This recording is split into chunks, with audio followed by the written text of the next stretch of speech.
रहा हूँ बहुत सारे लोगों को ना उनको खुजली इस बात की मची है कि साहब झगड़ा तो हो रहा है ईरान के इजराइल के बीच में और वो बीच में ना अपनी टंगड़ी घुसाए पड़े हैं। दोस्तों मिलिए संभल के डिप्टी एसपी कुलदीप कुमार से। भाई साहब मुसलमानों से नफरत में इस कदर चूर हो चुके हैं कि इन्हें ये भी नहीं याद है कि ये एक संवैधानिक पद पर तैनात हैं।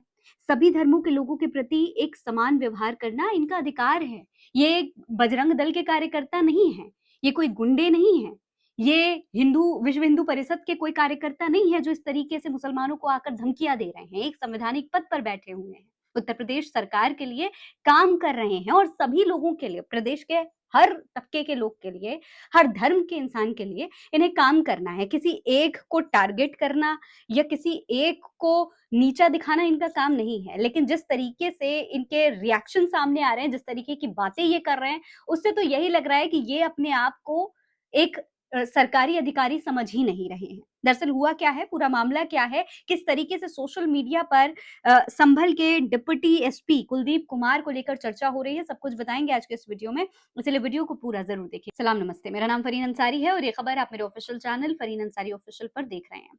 दोस्तों उत्तर प्रदेश में संभल की आपने पहले भी स्थिति देखी है कि जब भी मुसलमानों की बात आती है तो एक अलग ही तरीके का रिएक्शन संभल के चाहे पुलिस अधिकारी हो, चाहे संभल की जनता हो, उनकी तरफ से मुसलमानों के लिए एक अलग ही तरीके का रिएक्शन देखने को मिल जाता है और इस बार भी ऐसा ही कुछ हुआ। क्योंकि आपको पता ही है कि अलविदा जुमे की नमाज पढ़ी जाएगी और इसके लिए तमाम तरीके के इंतजामात हर मस्जिद में किए जाते हैं।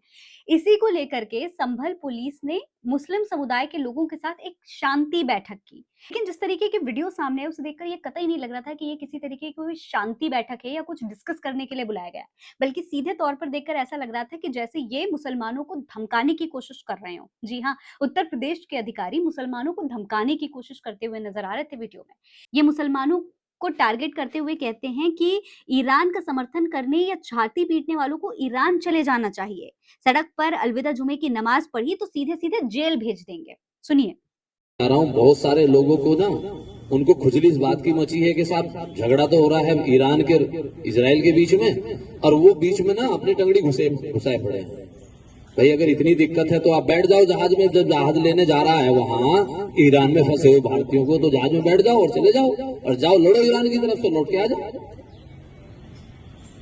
लेकिन किसी दूसरे दो देशों के बीच में झगड़ा हो रहा है और उस झगड़े का अगर हमारे देश में कानून व्यवस्था पर कोई असर पड़ेगा तो हम फिर इलाज कराएंगे बहुत बढ़िया वाला।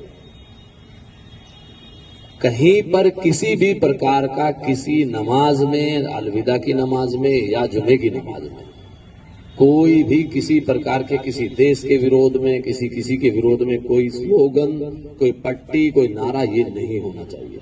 ये ईरान के लिए आवाज उठाने वालों को इस तरीके से धमकाते हुए नजर आ रहे हैं। शायद इन्हें ये नहीं पता कि रिश्ता दिल से होता है और ईरान हमारा बहुत पुराना दोस्त है। आयतुल्लाह खामनेई की मुसलमानों के लिए, चाहे शिया मुसलमान हो चाहे सुन्नी मुसलमान हो, एक बहुत एक अहम उनका जो है एक मुकाम है और इसीलिए उनके लिए उनकी शहादत पर पूरे देश के मुसलमान, पूरी दुनिया के मुसलमान आंसू बहा रहे थे। लेकिन इस तरीके से संभल के लोगों को जब टारगेट किया गया, खास तौर पर मुसलमानों को लेकर ये कहा गया कि वो ईरान चले जाएं, तो पूरे सोशल मीडिया पर इसकी चर्चा होने लगी। लोग इसके बारे में क्या कह रहे हैं वो मैं आपको बताती हूँ। देखिए, उत्तर प्रदेश कांग्रेस के पेज से भी इसको लेकर ट्वीट किया गया है। कांग्रेस ने लिखा है कि वर्दी की मर्यादा तार तार, ये सत्ता का खुला अहंकार, भाजपा पुलिस का ईरान जाओ वाला शर्मनाक बयान।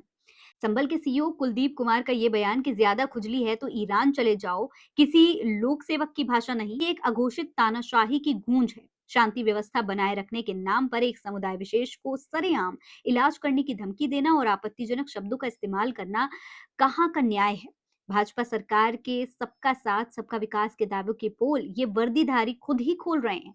क्या पुलिस का काम संवाद करना है या नागरिकों को दूसरे देश भेजने की धमकी देना? जब रक्षक ही भक्षक की वाली भाषा बोलने लगे और धार्मिक भावनाओं को ठेस पहुंचाए, तो समझ लीजिए कि सुशासन के नाम पर सिर्फ डराने और धमकाने का खेल हो रहा है। इसके अलावा नरगिस बानो ने इसको लेकर ट्वीट करा है कि डीएसपी साहब को ये नहीं पता कि इंसानियत का रिश्ता दिल का होता है और जुल्म के खिलाफ आवाज सभी देशों में उठाई जाती है। आप तो लोगों को काली पट्टी बांधकर विरोध करने पर जेल में डालने की बात कर रहे हो। इस मामले पर यूपी में एआईएमआईएम के प्रदेश अध्यक्ष शौकत अली ने भी एक बयान जारी किया है। उनका क्या कहना है, सुनिए। भाई साहब, आप कौन होते हैं? आप रील बनाएंगे, क्या करेंगे? आप बहुत करेंगे, आप जेल भेज देंगे। अगर हम कोई ऐसा काम करते हैं जो गैर संवैधानिक है तो आप हम पर मुकदमा करिए।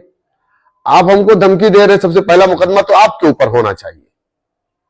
आप धमका रहे वहां मुसलमानों को बैठा करके। आपने क्या समझ रखा है मुसलमानों को? कितना कमजोर समझ रखा है मुसलमानों को?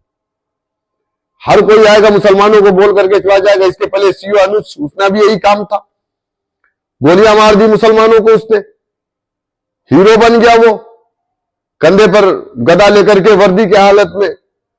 तो आप अपना नंबर बढ़ाना चाहते हैं, इसलिए आप बाकायदा लाउडर लेकर के और माइक लगा करके और उसको वीडियो रिकॉर्ड करके, इसलिए आपने उसको सोशल मीडिया में डाला। मुसलमानों को आप लोग कितना बेइज्जत करना चाहते हैं।